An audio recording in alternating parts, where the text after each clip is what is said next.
ที่บอกว่าเป็นอย่างที่จึงลบเพจเนาะลืมเพราะว่ามีคนไลค์59,000คนแล้วเนาะใกล้จะ60,000ลืมกับเสียดายหลายแต่ว่าก็ลืมแล้วเพราะว่าเห็นอย่างแบบมันก็เป็นกระแสแล้วมีแต่คนรู้เนาะก็บ่ค่อยอยากให้ก็ต้องรู้หลายอยากให้เห็นอย่างกับแบบเรื่องของตัวเองไม่อยากให้หลายๆคนหลายๆคนต้องรู้นำขนาดแบบบ่มีชีวิตของคนโตที่ซะแล้วก็หลายมีแฟนคลับว่าซั่นๆมีหลายคนบอกว่าเป็นอย่างที่ต้องเลือกเพจมันบ่มีบอลให้ไป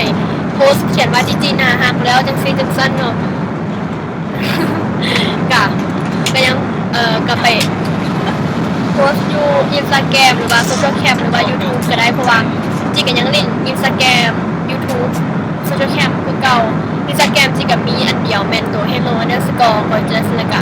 Social Cam แม่น gsbl แต่ว่าบางคนที่ว่าเขียนบ่เป็นหรือว่ายังบ่ได้ไป follow ก็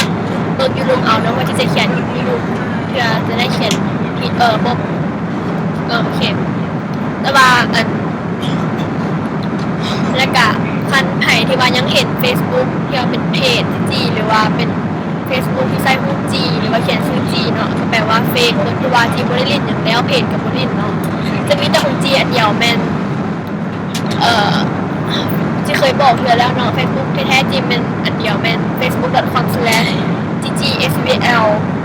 แต่ว่าจีทำกันแต่ครอบครัวกับหมู่เนาะฉะนั้นก็มีแต่ไป follow Instagram กับ Social Cam โอเค